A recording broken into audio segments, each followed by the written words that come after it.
eu havia comentado no capítulo anterior, nós finalizaríamos esse documentário aqui na residência do baterista, conhecido mais por Paulista, embora o seu nome também é um nome clássico, um nome bonito, Alessandro. Vem mais parece que vem em espanhol ou italiano. Alessandro. Então tá, é um prazer enorme estar aqui. Obrigado, Carlão. Um prazer enorme, de coração, de toda a equipe. E vamos finalizar com chave de ouro. Certo. A primeira pergunta a você, dando continuidade ao que nós já havíamos conversado, que eu acho que vai ser fantástico para muitos fãs de bateristas e bateria, é um instrumento maravilhoso. Imagine as músicas sem a bateria. Tem várias, não é? Mas quando se entra o ritmo, independente se seja uma bateria ou seja um carrom, independente se seja apenas alguma coisa de percussão, ela fica mais dançante, eu diria. Você tem essa mesma opinião? Tenho, porque eu vou mais além e vou citar a bateria eletrônica, porque o que acontece? Qual que é o sentimento que a gente tenta passar na música? Eu, pelo menos, sempre procurei fazer isso como músico. A alteração de dinâmica. Quando você trabalha com uma bateria eletrônica, você não tem alteração de dinâmica. Quando você não tem alteração de dinâmica, você não tem um sentimento, que é chamado, dos meus professores sempre falavam, eu consegui entender isso mais para frente, com mais experiência, que a dinâmica que é o sentimento que você dá à música. Então, por exemplo, as gravações que eu fazia também na década de 90 com Trigger, né? O Trigger, quem não sabe, é como se fosse uma bateria eletrônica também. Ela não é microfonado o tambor, ela é colocado um padzinho, que a gente chamava. Por exemplo, fazia esse volume não tinha, era uníssono, era um volume só. Então você, por exemplo, você imagina tocar dessa forma, tocar jazz. Como é que você vai fazer os rufos, como é que você vai fazer a dinâmica direitinho do improviso, né? Quando abre os compassos para... É impensável, né? E a bateria eletrônica, ela não te possibilita isso. Então, como você falou, muito bem falado, inclusive, o baterista não é porque eu sou baterista, é o coração, é um pouco da alma da questão, juntamente com o intérprete, claro, né? Mas faz muita diferença se você analisar depois friamente, tecnicamente, uma música com uma bateria eletrônica ou uma bateria acústica com todo sentimento, com a pegada, vamos tocar pianinho esse pedaço aqui, vamos agora descer o braço, né? Vamos aumentar a dinâmica ali. Então essa alteração de dinâmica é fantástica. É fundamental. Então, né, o que eu fico imaginando é que quantas pessoas assistirão esse documentário.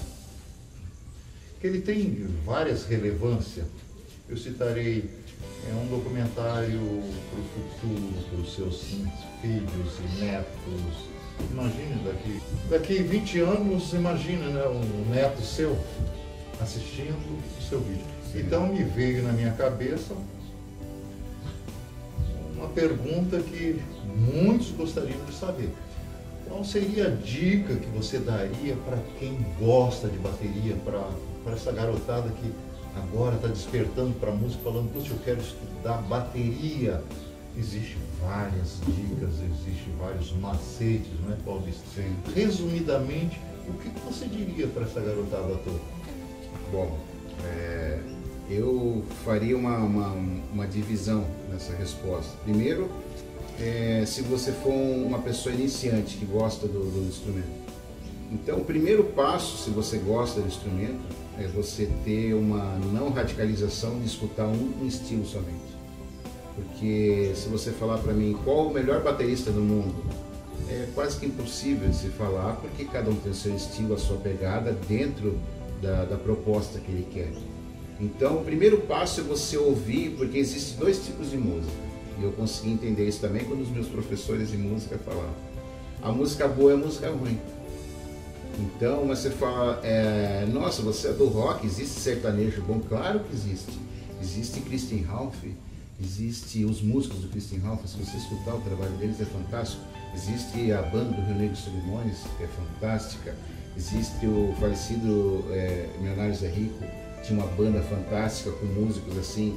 Então, essa é a primeira dica se você gosta do instrumento e quer estudar. Ouvir a música boa, tentar filtrar. O segundo passo é o estudo hoje com a internet, com os materiais que a gente não tinha acesso na nossa época. Isso era muito interessante. Só que eu, por exemplo, eu nunca fui estudar bateria, tirando na época da ULM, que sim, ali porque foi a minha formação. Mas eu fui estudar com o professor de música. Porque como eu tinha falado para você anteriormente, a importância do baterista entender a música. Ele não só saber como é que posiciona o pozzoli, por exemplo, a divisão rítmica, saber o bona, saber por que a clave de sol é na segunda linha, por que a clave de fá é na quarta linha, o que é um pentagrama, um compasso, tudo direitinho. Não que a partitura da bateria não vai te ensinar, mas ela não tem a altura da nota, ela não tem o dó, ré, mi, fá, sol, lá, si, as escalas, e ela tem só a divisão rítmica. Então isso é importante, por quê? Porque te dá uma visão de arranjo quando você vai escutar o violinista ou o guitarrista. Ele está fazendo aquela escala de Fá, aquela escala de Dó, que legal, fica mais interessante eu fazer um acompanhamento assim. Então eu diria que a segunda dica é estudar, talvez um pouco fora, porque daí você tem o teu estilo sem copiar. Claro, você vai ser fã de alguns bateristas, que vai ter como tua referência. Por exemplo, aqui no Brasil eu gosto muito do Paulo Zinner, ele é a baterista Rita Lee, ele tocou no Golpe de Estado, toca até hoje, porque é um cara fantástico. Ele tinha uma Ludwig, eu sou apaixonado pelas baterias Ludwig desde a época do Kiss. Sim, você citou. Então ele morou nos Estados Unidos, trouxe aquela bateria de Indiana fantástica. Então, quer dizer, eu gosto ali, mas eu procuro sempre estudar música, porque estudando música e ouvindo aquilo que eu te falei, que meu gosto musical, meu ouvido deixa, que é a música boa, que a gente tenta falar que é música boa. A divisão, a música é boa ou é ruim. Aí eu acho que esse seria uma segunda dica.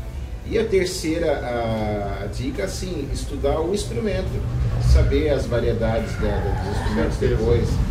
Existem várias marcas, vários timbres.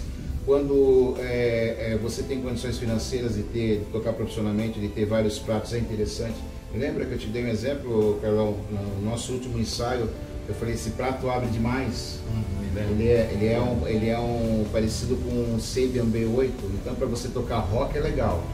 Mas como a gente ensaia num estúdio que tem uma acústica perfeita, quer tocar uma balada, alguma coisa mais pop, vamos dizer assim, já uma baqueta, mesmo sendo ponta de madeira, ela já abre muito estridente. Então se você tiver um prato mais opaco, mais grave, vamos dizer assim, nas suas características, é interessante. Então, ter essa possibilidade de estudar instrumento, poxa, por que meus pratos de efeito? Porque os pratos tem duas divisões, os de condução, os de efeito e os de ataque.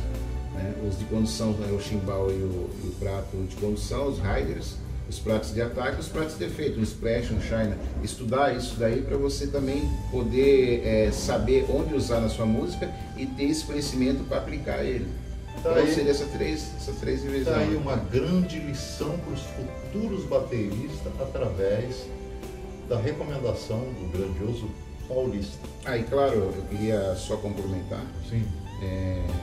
Isso é a primeira fase que a gente diria, porque depois, quando o músico estiver numa fase maior, melhor e mais contemporânea para ele vai começar a gravar. Então, gravar também é muito interessante, ele ter o som dele, igual eu estou estudando saxofone. Mandar um abraço para o meu professor Samuel Melo. Então, você pega um Kennedy, por exemplo, é um som aberto. Ele toca num sax soprano, sax alto, mas às vezes você quer uma coisa mais jazzista, que é um outro tipo de sax, um sax tenor, que é um pouco mais abafado, não é tão aberto. Então,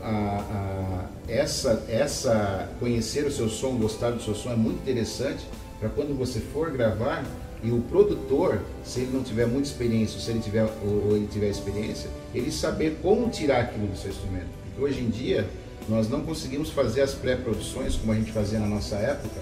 Você primeiro fazia a pré-produção, não, isso fica legal, muda esse arranjo, faz uma coisa assim, para depois chegar na gravação. Então nós não temos hoje muito tempo para isso. Então é muito importante que você conheça o teu instrumento, mas o teu som, o teu timbre. Olha, eu quero esse timbre de caixa porque tem a ver com o som que eu estou executando agora. O tipo de prato que eu te falei, ele abre, não abre tanto. Então essa seria uma segunda parte, depois conhecer isso para poder fazer um trabalho melhor, tirar melhor do instrumento e até o próprio produtor ajudar a ser uma troca, né? Porque o produtor, por mais que ele é produtor experiente, ele também aprende com bateristas experientes. Com certeza. Então, hoje nós estamos aqui, como eu disse a vocês, na primeira etapa que nós viríamos a casa do Paulista.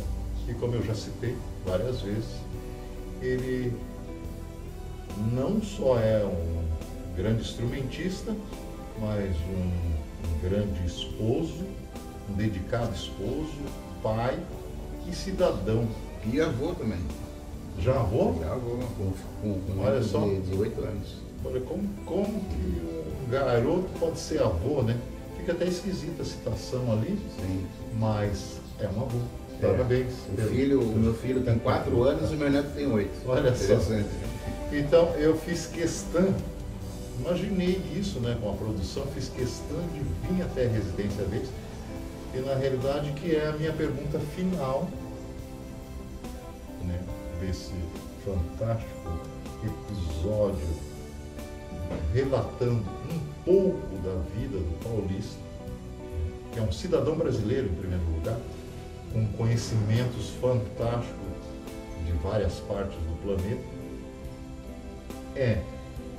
Você tendo a história que você já citou, que todos já ouviram, né?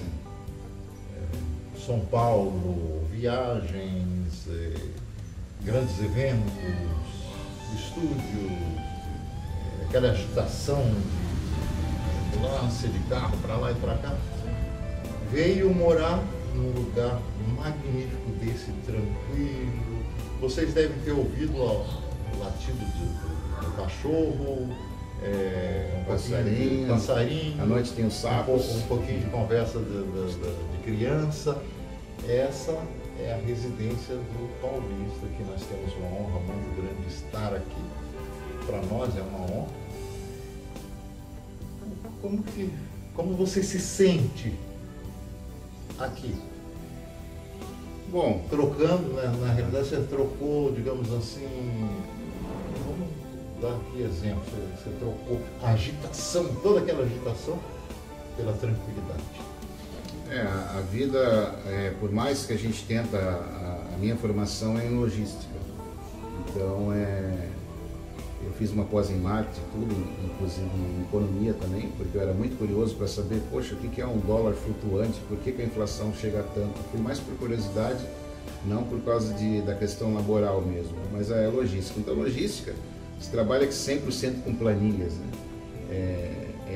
Ver o que pode acontecer, para se acontecer você ter um plano B na manga, custos, né? Sempre planilha, sempre o Excel ali. Então, por mais que você faça planejamento na sua vida, nada melhor um dia após o outro. Porque hoje você está aqui, então eu procuro viver o presente, porque o amanhã a gente não sabe.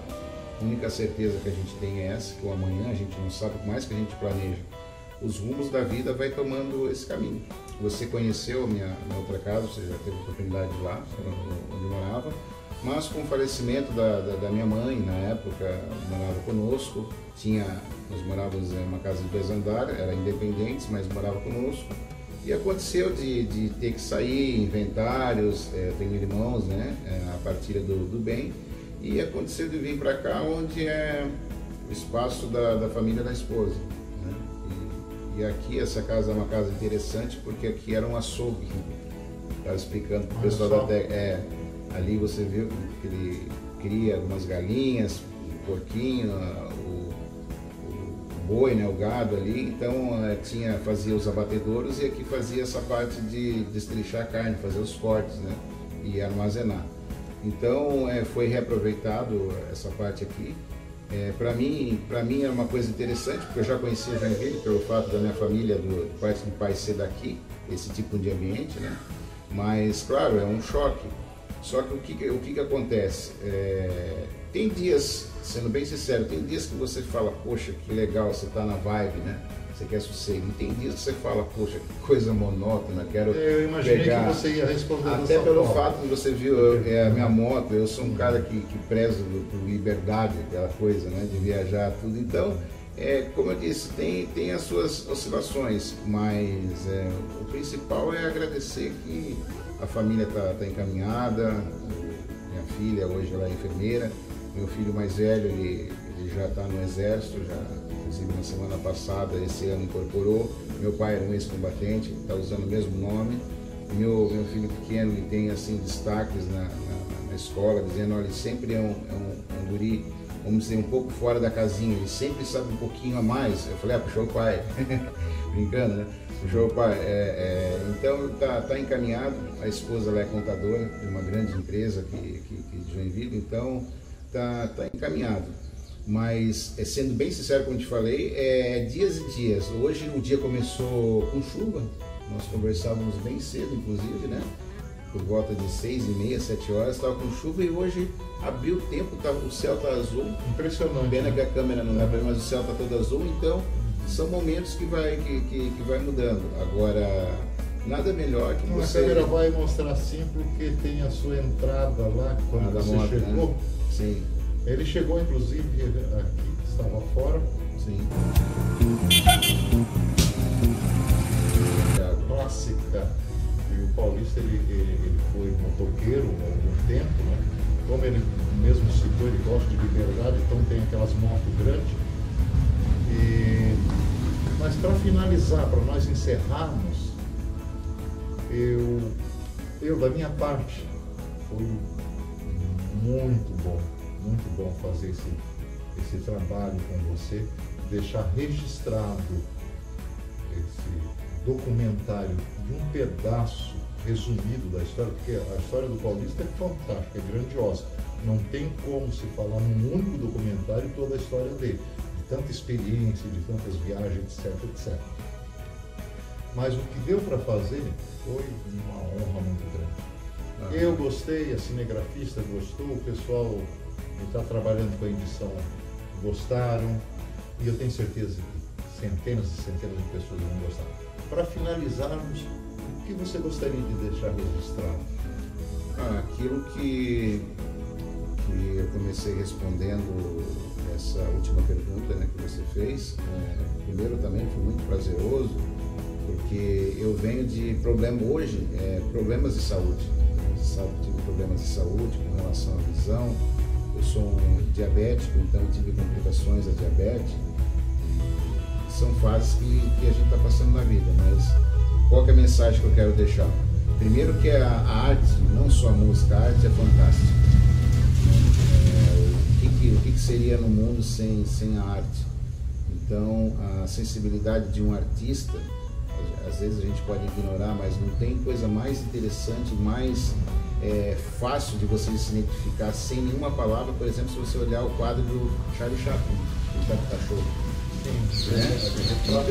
É uma pessoa assim, que é meio que marginalizada, que as pessoas não dão valor, mas por trás tem uma pessoa fantástica, um ser humano fantástico, que só quer o bem das pessoas, só quer passar coisas boas, né? Não tem a maldade.